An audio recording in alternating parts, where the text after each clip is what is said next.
They got a director for the next 007 before they got a new 007. You guys don't know, I'm a very big James Bond fan. I have the hot take, because I've been a James Bond fan for so long, that I thought Daniel Craig's era was mid. I was never really sold on him as the James Bond character. He very much was just kind of a heavy in a suit. I never really got the suave, the kind of James Bond that I grew up with. The suave could always just charm everybody and then kind of just kick ass when he needed to.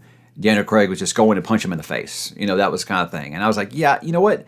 Timothy Dalton did this 20 years ago, and honestly, he did it a little better. I think people just weren't ready for that type of James Bond yet. So the fact that there's a new 007 coming, I was fine with that. Because I said, I think that the Daniel Craig thing kind of runs course.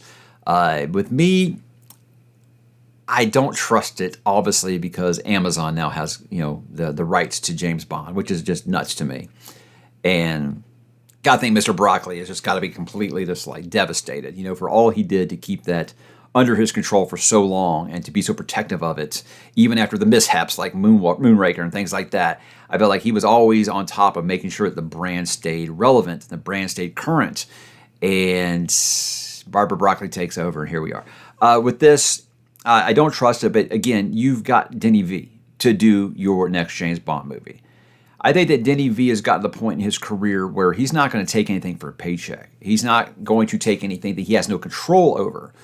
So the fact that he took this job before they've cast 007, I got to wonder if he's getting a say in who they're going to cast as the next 007. Now, there's lots of betting odds. There's lots of rumors out there. Don't believe any of that stuff.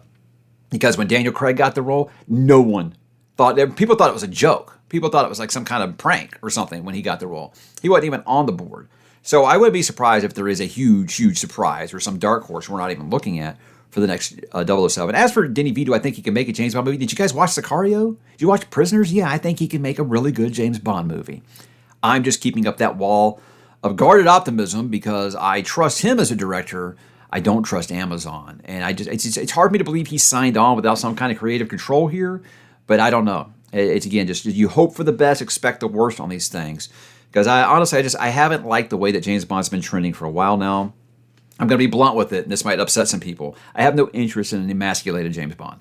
James Bond has always been a male power fantasy, and trying to tone it down, I don't know. I mean, there might be an audience for that. I don't think I'm it, but that's cool. You got to kind of keep current. What I've been saying with James Bond, you got to keep it current for the modern audiences. And I understand that things are going to change. Like you go back and you watch Dr. No, and then you even go back and you watch the Pierce Brosnan era, and you're like, these are like two different, completely franchises, completely different. So I understand that, he has to age along with the younger audiences.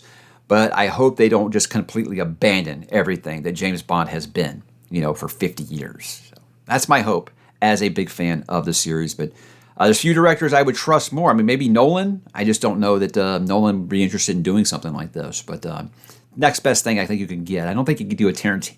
I don't think I trust Tarantino doing a James Bond movie. I mean, I think it would be good. I just don't think it'd be James Bond, really. And that's the three directors I always say that would be my go-to. Tarantino, Denis V, and Christopher Nolan, obviously.